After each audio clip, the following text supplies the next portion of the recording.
حضرت حرم بن حیان رحمت اللہ تعالی علیہ فرماتے ہیں میں حضرت اویس کرنی کو ڈھونڈنے چل پڑا. ڈھونڈنے بھی اسے نکلا جسے کسی نے نہیں ڈھونڈا اور جو کبھی کسی کو نہیں ملے. حضرت اویس کرنی، یہ فکرہ کسی درویش نے نا حضرت اویس کرنی کے لیے کہا ہے. یہ فکرہ پورا فیٹو نہیں پہ آتا ہے. اسی کسی دے کچھ نہیں جے لگ دے تے نہ کوئی ساڈا دردی، کوئی جرانہ نہیں، کوئی دوستانہ نہیں. حضرت اویس کرنی کا مزار بھی کنفرم نہیں کہ کدھر ہے. بس اسی کسی دے کچھ نہیں لگ دے. کیا ضرورت ہے؟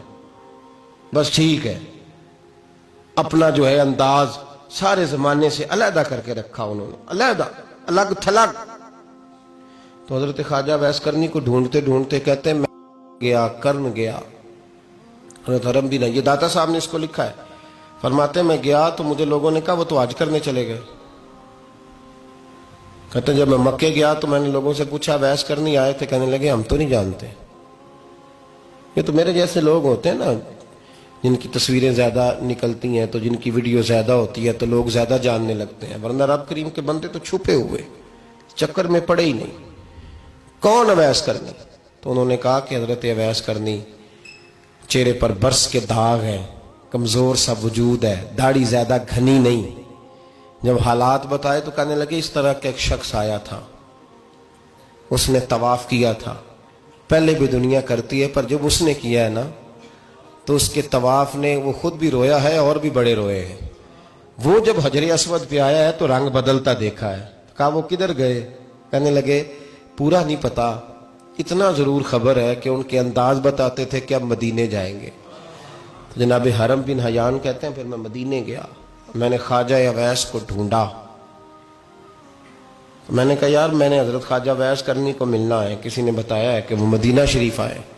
تو لوگ کہنے لگے ہم نہیں جانتے وہ کون ہے. لیکن نا دنیا جان گئی، دنیا میں بڑا کچھ ہو گیا، بائی نیم لوگ جاننے لگے، ہوٹلوں پہ پہچاننے لگے، سڑکوں پہ پہچاننے لگے. لیکن بات تو یہ ہے کہ جن کو پہچاننا چاہیے اگر وہ پہچان لیں پھر تو بڑی بات ہے، پھر تو بڑی بات ہے. لیکن اگر وہاں ہی پہچان نہ ہو سکے تو پھر تو معاملہ بڑا الگ سا ہے نا.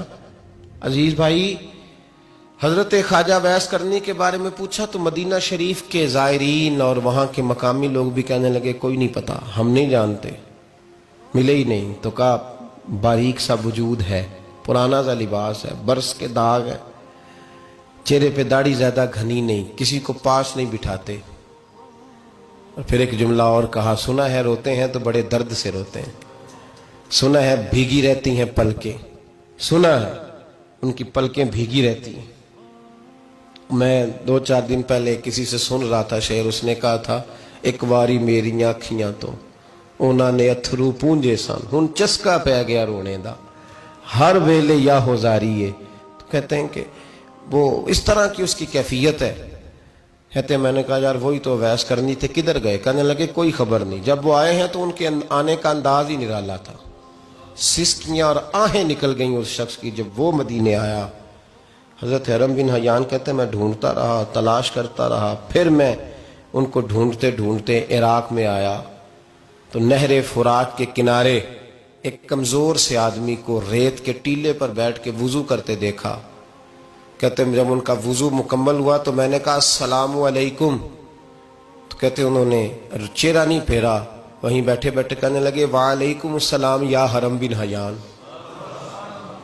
یا حرم بن حیان وعلیکم السلام. تو کہتے ہیں میں نے کہا کہ من انت، آپ کون ہے؟ تو کہنے لگے وہی ہوں جسے تم مکے اور مدینے ڈھونڈتا رہا.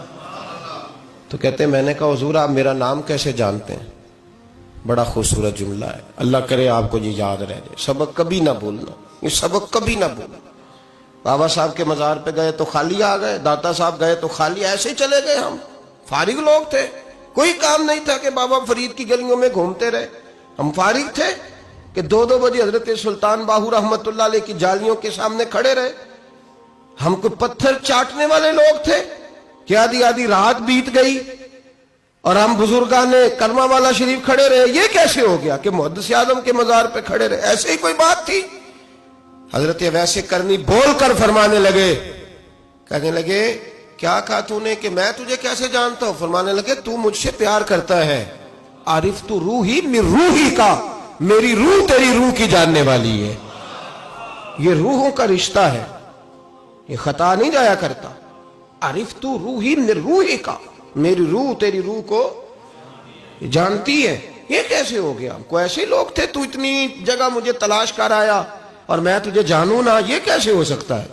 یہ کیسے ممکن ہے؟ تو ڈھونڈتا رہا گلی گلی اور میں کہوں کہ میں تجھے جانتا نہیں. فرمایا حرم بھی نہ یاد؟ میں دعا کرتا ہوں اللہ کی بارگاہ میں کہ رب کریم مجھے اور تجھے جنت میں اکٹھا کر دے. کہتے ہیں جب انہوں نے یہ دعا کی تو وہ چل پڑے. میں نے کہا حضور کہاں جا رہے ہو؟ فرمانے لگے میرا پیچھا نہ کرنا، میں کسی اور منزل کا مسافر ہوں، اور جس رستے میں چل رہا ہوں نا ان منزلوں پہ ساتھ نہیں کسی کو لیا جاتا. یہ میری اپنی ذاتی منزل ہے، اس میں پاؤں پہ چھالے ذرا سخت ہوتے ہیں. ہر آدمی کا کام نہیں یہاں چلنا، تو مجھے تنہا رہنے دے اور مجھے اپنی مرضی سے چلنے دے.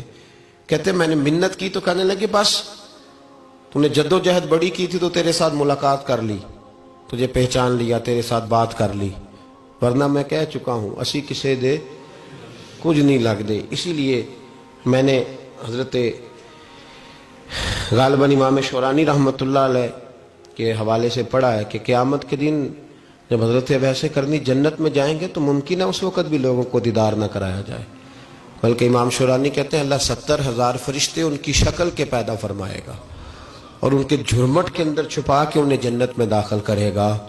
ملاقات کس سے ہوگی؟ صرف انہی سے ہوگی جن کے لیے انہوں نے زندگی گزار دی. یا خدا سے ملیں گے یا مصطفیٰ کریم سے ملیں گے. یہ بھی لوگ تو محبت کریں، صالحین کا پیار، نیک لوگوں کی محبت، صالحین کی محبت رستہ آسان کرتی.